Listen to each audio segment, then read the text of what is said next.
నిత్యుడగు తండ్రి సమాధానకర్తయగు దేవుడని ఆయనకి పేరు పెట్టబడిన. ఎలా ఎవరికి అంటే శిశువుగా పుట్టిన ఆ శిశువుకి మనకి కుమారుడు అనుగ్రహించిన ఆ కుమారుడికి ఆశ్చర్యకరుడు, ఆలోచనకర్త అయిన దేవుడు, నిత్యుడగు తండ్రి, బలవంతుడు, సమాధానకర్త అయిన అధిపతి అని ఆయనకి పేరు పెట్టబడను.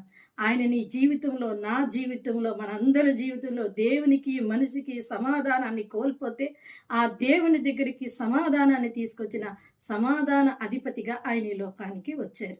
అంతేకాకుండా మన హృదయాల్లో, మన కుటుంబాల్లో మన సమాధానాన్ని కోల్పోతే ఆయన మన కుటుంబాల్లో సమాధానాన్ని, నెమ్మదిని ఇవ్వగలిగిన దేవుడు. ఎలాంటి దురాత్మ చీకటి శక్తులనైనా పారగలిగిన బలవంతుడైన దేవుడైన, ఆశ్చర్యకరుడు, ఆలోచనకర్త, బలవంతుడైన దేవుడు, నిత్యుడగు తండ్రి, సమాధానకర్తయగు అధిపతి అని ఆయనకు పేరు. ఆయన నిత్యము ఉండేవాడు, ఈ రోజుండి రేపు లేని వంటి వాడు కాదు, నిత్యము ఉండేవాడు గనక నీ జీవితంలో ఆయన నిత్యము ఉంటాడు.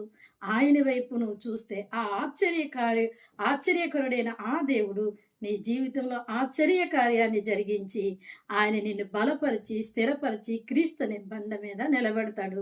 నిత్యత్వానికి వారసుడిగా నిన్ను తయారు చేస్తాడు. ఈ భూమి మీద నీకు ఏం కావాలో అవన్నీ ఆయన అనుగ్రహించి ఒక దినాన నిన్ను నిత్యత్వానికి వారసురాలిగా చేస్తారు. కనుక అరుణోదయాన లేచిన వెంటనే ఈ వాగ్దానాన్ని పట్టుకొని నీ జీవితాన్ని ప్రారంభించు.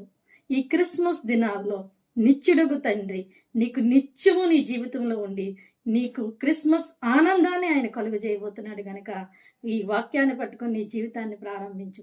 దేవుడి నిన్ను ఆశీర్వదించి దీవిస్తారు. ఆమేన్.